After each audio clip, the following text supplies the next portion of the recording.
नमस्कार दोस्तों। आज हम अरावली पर्वतीय प्रदेश राजस्थान के अरावली पर्वतीय प्रदेश के बारे में अध्ययन करेंगे। अरावली पर्वतमाला का विस्तार गुजरात के पालनपुर में खेड़ ब्रह्मा नामक जगह है, वहाँ से लेकर के दिल्ली तक है। और ये पर्वतमाला राजस्थान में ये पर्वतमाला लगभग 692 किलोमीटर तक फैली हुई है। दिल्ली से लेकर गुजरात के खेड़ ब्रह्मा तक इसकी लंबाई कितनी है? 692 किलोमीटर, जिसमें से लगभग 550 किलोमीटर राजस्थान के अंदर विस्तार है इसका। ये विस्तार 80% विस्तार जो है राजस्थान में है। ये पर्वतमाला भारत की सबसे प्राचीनतम पर्वतमालाओं में शामिल है। इसका जो उद्गम है प्रीकेम्ब्रियन काल में, प्रीकेम्ब्रियन कल्प रहा था, उसमें इसका उद्गम हुआ था। बहुत प्राचीन काल था, करोड़ों वर्ष पूर्व की बात है, तब इसका उद्गम हुआ था। और ये एक बलित पर्वत है। बलित पर्वत जिसका अवशिष्ट बचा हुआ है। पहले और ऊंचाई थी इसकी, या ऐसे कह सकते हो आप, नदियों द्वारा काट के इसको छोटा कर दिया गया है। ये अवशिष्ट पर्वत का उदाहरण है और बलित पर्वत तो है ही है। इसका जो उद्गम है वो गोंडवाना का भाग माना जाता है। अरावली पर्वतमाला पूरा राजस्थान गोंडवाना का भाग नहीं है, अरावली पर्वतमाला ही गोंडवाना का भाग है। पहले पेंजिया नामक एक विशाल महाद्वीप था, उसका उत्तरी भाग अंगारा लैंड था, दक्षिणी भाग गोंडवाना लैंड था। तो हमारी जो अरावली पर्वतमाला है वो गोंडवाना लैंड का भाग मानी गई है। इस अरावली पर्वतमाला की जो चौड़ाई अगर हम देखें, जैसे आप देख रहे हो फोटो में, यहाँ पर चौड़ाई दक्षिणी पश्चिमी जो भाग है इसका, इसमें इसकी चौड़ाई है। देखें उत्तर की तरफ जाते जाते इसकी चौड़ाई कम हो जाती है। राजस्थान में सीकर खंडेला तक ये इसकी जो है पर्वतमाला जब वो लगातार है, या श्रृंखलाबद्ध रूप से है। इसके आगे हरियाणा और दिल्ली तक पहुंचते पहुंचते बिखरे हुए रूप में है, छोटी छोटी पहाड़ियों के रूप में मिलती है। दूसरा, ये पर्वतमाला खनिजों की दृष्टि से बहुत ही महत्वपूर्ण है राजस्थान के लिए। जैसे कि इसमें लोहा, मैग्नीज है, लोहा है, टंगस्टन है, और सीसा, जस्ता,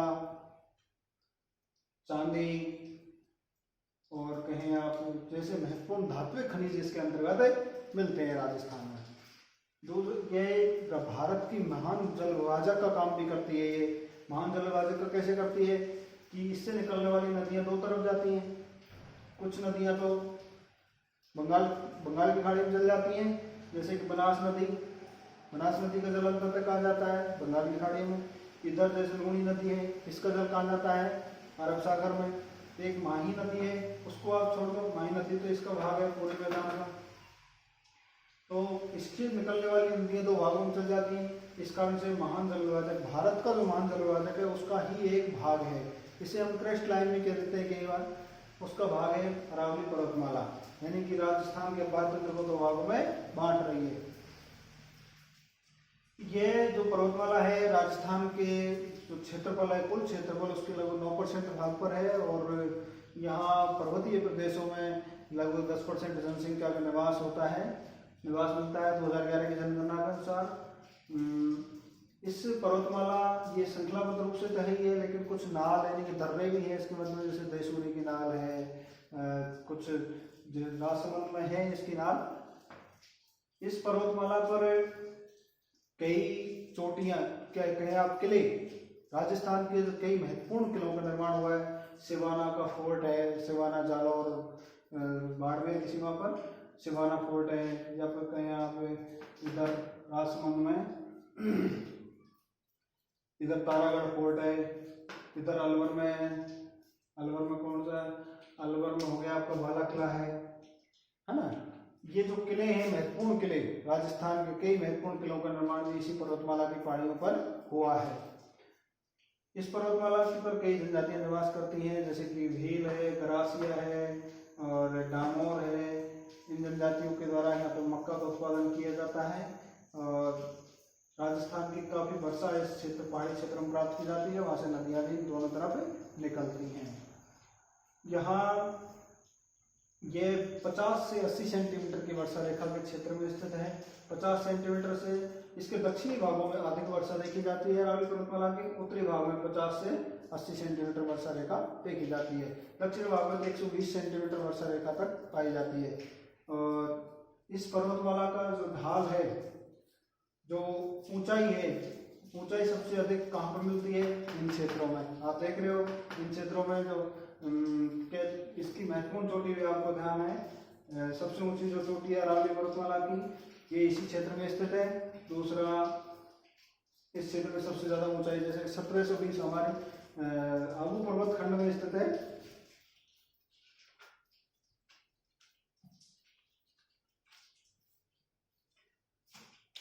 अब हम इसके बारे में विस्तार से अध्ययन करने के लिए इसको 4 भागों में बांटते हैं।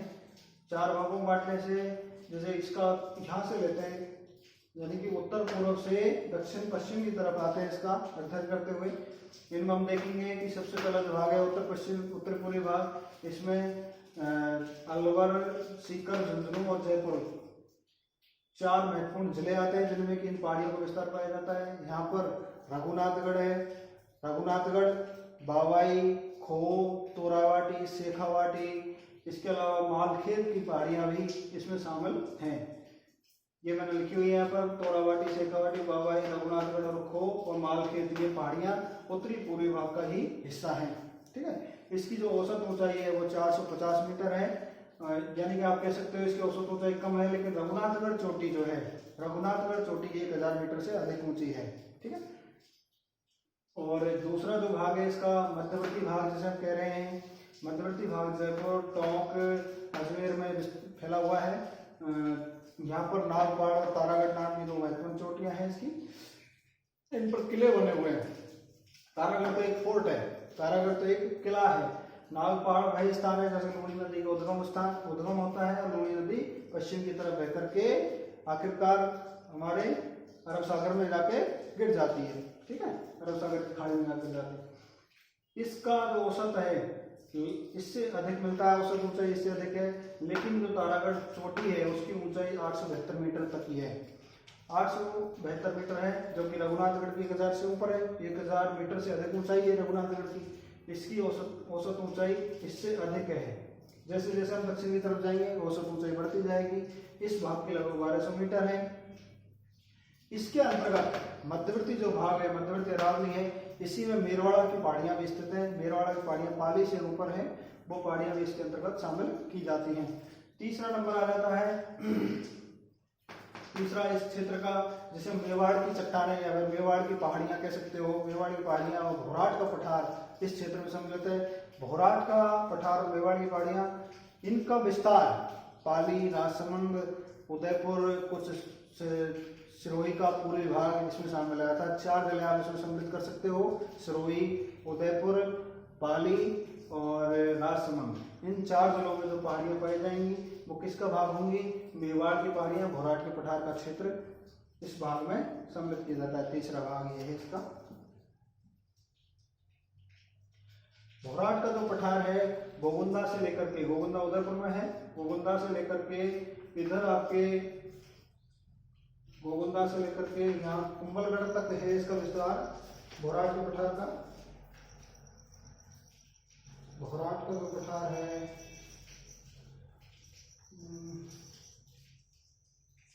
कुंभलगढ़ राजसमंद में स्थित है।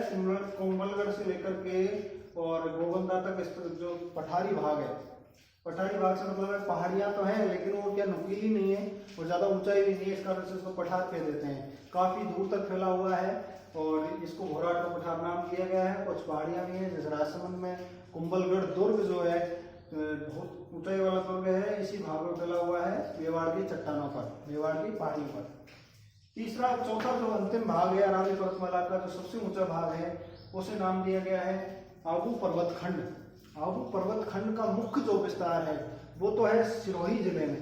सिरोही जिले के अलावा आबू पर्वत खंड जालौर में फैला हुआ है। जालौर में ग्रेनाइट नाम की चट्टानों के रूप में जाना जाता है। इसे ग्रेनाइट नाम की चट्टानों की अधिकता है। ग्रेनाइट सिटी कहा जाता है जालौर को।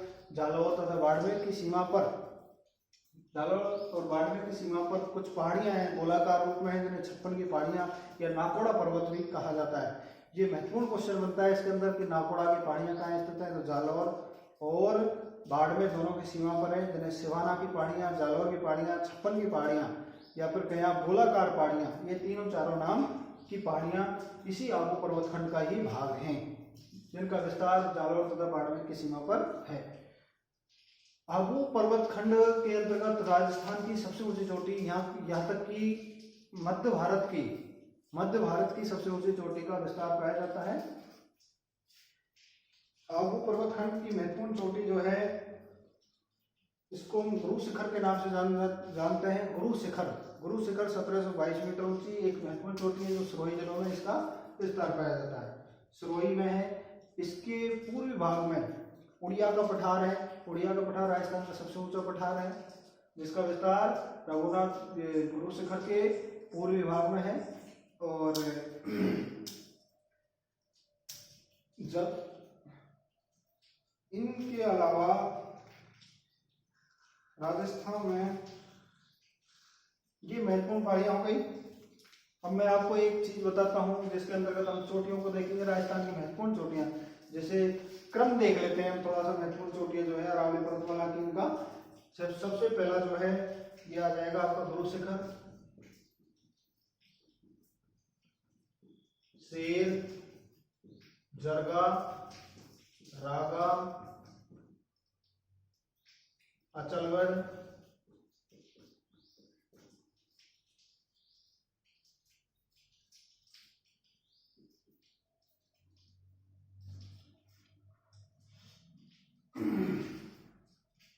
एक है रघुनाथगढ़ और खो। ये महत्वपूर्ण चोटियां मानी जाती हैं। राजस्थान की जो मुख्य जो चोटियां हैं इस पर्वतमाला की विभिन्न भागों में फैली हुई है। जैसे इसकी तरह रघुनाथगढ़ है, खो है, तारागढ़ है, नागपाड़ है, या फिर जरगा है। जरगा यहाँ पर आती है, उदयपुर में है। जरगा की पहाड़ियाँ, नागा और जरगा की पहाड़ियाँ उदयपुर में है। गुरु शिखर और शेर इनमें से सिरोही डिस्ट्रिक्ट में फैली हुई है। गुरु शिखर और शेर और जरगा रागा उदयपुर में है। रघुनाथगढ़ जैसा आप देख रहे हो सीकर में है, खो जयपुर में है। इस तरह की पहाड़ियाँ ये मुख्य आपको ध्यान रखनी है। और अरावली पर्वतमाला का महत्व भी जानना है। इसमें खनिज भी मिलते हैं, जनसंख्या का निवास है, महान जलविभाजक का काम करती है। दूसरा, ये पश्चिम से जो रेगिस्तान का विस्तार हो सकता था उसको रोक रखा है। कई नदियों का उद्गम स्थान है। और इस प्रकार से राजस्थान अरावली पर्वतमाला के महत्व है। यहाँ पर वनस्पति भी पाई जाती है कई तरह की, जिनका औषधीय महत्व बहुत अधिक है। ठीक, अगला अध्याय हम कल देखेंगे।